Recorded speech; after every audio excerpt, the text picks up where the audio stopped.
ಓಂ ಶ್ರೀ ಗುರುಭ್ಯೋ ನಮಃ. ಓಂ ಅಗಸ್ತ್ಯರಾಯ ನಮಃ. ಎಲ್ಲರಿಗೂ ನಮಸ್ಕಾರ. ನನ್ನ ಹೆಸರು ಸಾಯಿ ಅಶ್ವಿನ್ ಅಸ್ಟ್ರಾಲಜಿ ಚಾನಲ್ಗೆ ನಿಮ್ಮೆಲ್ಲರಿಗೂ ಸ್ವಾಗತ. 2025 ವರ್ಷಫಲ ನೋಡ್ತಿದ್ವಿ 12 ರಾಶಿಯವರಿಗೆ. ಇವತ್ತು ವೃಷಭ ರಾಶಿಯವರಿಗೆ 2025 ಹೇಗಿದೆ? ವೃಷಭ ರಾಶಿಯಲ್ಲಿ ಬರುವಂಥ ನಕ್ಷತ್ರ 3 ನಕ್ಷತ್ರ ಬರುತ್ತೆ. ಕೃತಿಕಾ ನಕ್ಷತ್ರ, ರೋಹಿಣಿ ನಕ್ಷತ್ರ, ಮೃಗಶಿರ ನಕ್ಷತ್ರ. ಸೊ ಕೃತಿಕಾ ನಕ್ಷತ್ರದವರಿಗೆ ಖಂಡಿತ ನಿಮಗೆ ಈ ವರ್ಷ ಚೆನ್ನಾಗಿದೆ. ಈ 3 ನಕ್ಷತ್ರದವರೆಗೂ ಚೆನ್ನಾಗಿದೆ.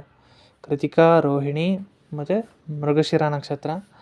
ಎಕ್ಸ್ಪೆಷಲಿ ಹೇಳ್ಬೇಕಂದ್ರೆ ಎಲ್ಲ ರಾಶಿಗಿಂತ ಚೆನ್ನಾಗಿರೋ ಒಂದು ಪಾಸಿಟಿವ್ ಆಗಿರೋ ಒಂದು ಗೋಲ್ಡನ್ ಟೈಮ್, ಮುಟ್ಟಿದ್ದೆಲ್ಲ ಚಿನ್ನ ಅಂತ ಹೇಳುವಂಥ ರಾಶಿ ಅಂದರೆ ಅದು ವೃಷಭ ರಾಶಿನೇ. ಲಾಭಸ್ಥಾನಕ್ಕೆ ಶನಿ ಹೋಗ್ತಾರೆ, 2ನೇ ಮನೆಗೆ ಗುರು ಬರ್ತಾರೆ, 10ನೇ ಮನೆಯಲ್ಲಿ ರಾಹು ಇರ್ತಾರೆ, 4ನೇ ಮನೆಯಲ್ಲಿ ಕೇತು. 4ನೇ ಮನೆಯಲ್ಲಿ ಕೇತು ಇರೋದೇ ನಿಮಗೆ ಮೈನಸ್. 4ನೇ ಮನೆಯಲ್ಲಿ ಕೇತು ಇದ್ದಾಗ ತಾಯಿಗೆ ಹೆಲ್ತ್ ಇಶ್ಯೂಸ್ ಬರುತ್ತೆ. ತಾಯಿಗೆ ಹೆಲ್ತ್ ಇಶ್ಯೂಸ್ ಬಂದಾಗ ಕೆಲವೊಂದು ಏನಾರು ಒಂದು ಸರ್ಜರಿ ನಡೆಯುವಂಥದ್ದು, ಸೊ ಅವರಿಗೆ ತಲೆ ತೊಂದರೆ, ಬ್ರೈನ್ ಸಂಬಂಧಪಟ್ಟಿದ್ದು ಏನಾದ್ರು ತೊಂದರೆ ಬರುತ್ತೆ. ಸೊ ನಿಮ್ಮ ತಾಯಿನ ನೀವು ಹುಷಾರಾಗಿ ನೋಡ್ಕೊಳ್ಳಿ. ಮನೆ ಕಟ್ಟೋ ಯೋಗ ಇದೆಯಾ ಅಂದರೆ ಮನೆ ಕಟ್ಟೋ ಯೋಗ ಇದೆ. ನೀವು ಕೆಲವೊಂದು ತಡೆ ಆಗ್ಬೋದು, ಕೇತು ಇರೋದ್ರಿಂದ ತಡೆ ಆಗುತ್ತೆ. ಹೆದರ್ಕೊಳಕ್ಕೆ ಹೋಗ್ಬಿಡಿ. ವಾರಾಹಿ ದೇವಿನ ಉಪಾಸನೆ ಮಾಡಿ. ವೃಷಭ ರಾಶಿಯವರು ವಾರಾಹಿ ದೇವಿನ ಉಪಾಸನೆ ಮಾಡ್ತಾಯಿರಿ, ನಿಮಗದು ಒಳ್ಳೆಯದು. ದಕ್ಷಿಣಾಮೂರ್ತಿನ ನೀವು ಮುಗಿತಾ ಬನ್ನಿ, ವಾರಾಹಿ ದೇವಿನ ನೀವು ಮುಗಿತಾ ಬನ್ನಿ. ಇದೆಲ್ಲ ನಿಮಗೆ ಒಂದು ಒಳ್ಳೆಯ ಸೈನ್ ಅಂತ ಹೇಳ್ಬೋದು, ಗುಡ್ ಸೈನ್. ಅವ್ರು ನಿಮಗೆ ಏನೇ ದಾರಿಯಲ್ಲಿ ನೀವು ನಡಿಬೇಕಾದ್ರೆ ಎಷ್ಟೇ ತಡೆಗಳು ಬಂದ್ರೂ ವೃಷಭ ರಾಶಿಯವರಿಗೆ ವಾರಾಹಿ ಅಮ್ಮನ ನೀವು ಉಪಾಸನೆ ಮಾಡಿದರೆ, ಅವ್ರನ್ನ ನೀವು ಮಾನಸಿಕವಾಗಿ ಬೇಡ್ಕೊಂಡ್ರೆ ನಿಮ್ಮ ಕಷ್ಟಗಳನ್ನೆಲ್ಲ ಅವರು ನಿವೃತ್ತಿ ಮಾಡ್ತಾ ಬರ್ತಾರೆ. ನಿಮಗೆ ಎಷ್ಟೇ ದೊಡ್ಡ ಸಮಸ್ಯೆ ಇರಲಿ, ತಾಯೇ ನೀನೇ ನಮ್ಮನ್ನು ನೋಡ್ಕೋಬೇಕು, ನೀವೇ ನಮ್ಮನ್ನು ರಕ್ಷಣೆ ಮಾಡಬೇಕು ಅಂತ ತಾಯಿ ಹತ್ರ ನೀವು ಶರಣಾಗತಿ ಆಗಿಬಿಟ್ರೆ ತಾಯಿ ನಿಮಗೆ ಜೊತೆಯಲ್ಲೇ ಇದ್ದು ಎಲ್ಲ ಸಮಸ್ಯೆಗಳಿಂದ ಕಾಪಾಡ್ತಾರೆ. ವೃಷಭ ರಾಶಿಯವರಿಗೆ ನಿಜ ಹೇಳ್ತೀನಿ, ಎಲ್ಲ 12 ರಾಶಿಗಿಂತ ಚೆನ್ನಾಗಿರೋ ರಾಶಿನೇ ವೃಷಭ ರಾಶಿ. 10ನೇ ಮನೆಗೆ ರಾಹು ಬರ್ತಾರೆ. ಯಾರೆಲ್ಲ ರಾಜಕೀಯದಲ್ಲಿದ್ದೀರಾ, ಖಂಡಿತ ನೀವು ಸಾಧಾರಣವಾಗಿರ್ತೀರ, ಒಂದು ಮಾಮೂಲಿ ಕೆಲಸ ಮಾಡಿಕೊಂಡು ಸಾಮಾನ್ಯವಾಗಿರೋ ಎಲ್ಲರಂಗೆ ನಾವು ನಾರ್ಮಲ್ ಪರ್ಸನ್ ಥರ ಇರ್ತೀವಿ. ಬಟ್ 10ನೇ ಮನೆಗೆ ರಾಹು ಬಂದಾಗ ನಿಮಗೇನಾದ್ರು 10ನೇ ಮನೆ ರಾಹು ಬಂದು ನಿಮಗೆ ರಾಹು ದಶೆ, ರಾಹು ಬುದ್ಧಿ ಬಂದಾಗ ಓಹೋ ಅಂತ ಒಂದು ಟಾಪ್ ಲೆವೆಲಿಗೆ ರಾಹು ಕರ್ಕೊಂಡು ಹೋಗ್ತಾರೆ. 11ನೇ ಮನೆಯಲ್ಲಿ ಶನಿ ದಶೆ ಬಂದ್ರೂ ನಿಮಗೆ ಒಳ್ಳೆಯದೇ.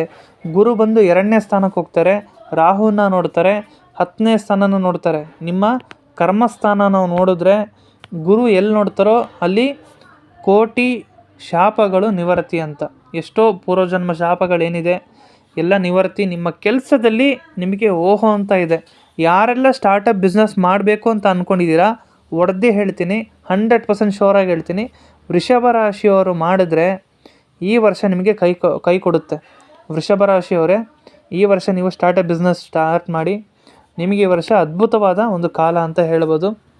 ಅದೇ ರೀತಿ ನಿಮಗೆ 11ರಲ್ಲಿ ಶನಿ ಇರೋದು, ಇದು ಯಾವ ರೀತಿ ಒಳ್ಳೆಯದು ಅಂತ ಕೇಳಿದ್ರೆ, ನಿಮಗೆ ಮೊದಲನೇದಾಗಿ 5ನೇ ಸ್ಥಾನನ ಶನಿ ನೋಡ್ತಾರೆ. 5ನೇ ಸ್ಥಾನನ ಶನಿ ನೋಡೋದ್ರಿಂದ ನಿಮಗೆ ತಡೆ ಅಂತ ಏನೂ ಇಲ್ಲ.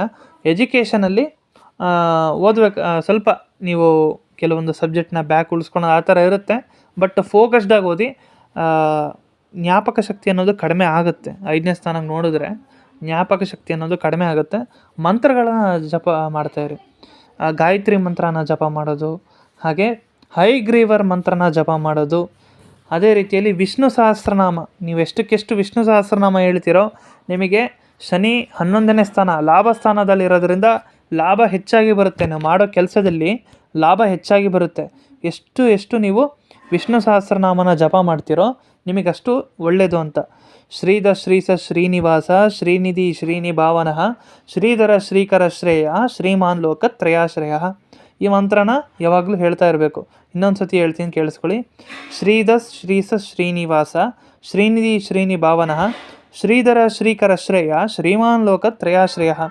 ಈ ಮಂತ್ರನ ಋಷಭ ರಾಶಿಯವರು ಹೇಳ್ತಾ ಇದ್ದರೆ ವಿಷ್ಣು ಸಹಸ್ರನಾಮದಲ್ಲಿ ಈ ಮಂತ್ರ ಹೇಳುತ್ತೆ ನಿಮಗೆ ಸಂಪತ್ತು ಜಾಸ್ತಿ ಬರುತ್ತೆ ಅಂತ. ಖಂಡಿತ ನೀವು ನೋಡಿ, ಈ ವರ್ಷ ನೀವು 3-4 ಸೈಟ್ ತೊಗೊತೀರ. ನಿಮಗೆ ಆ ಯೋಗ ಇದೆ.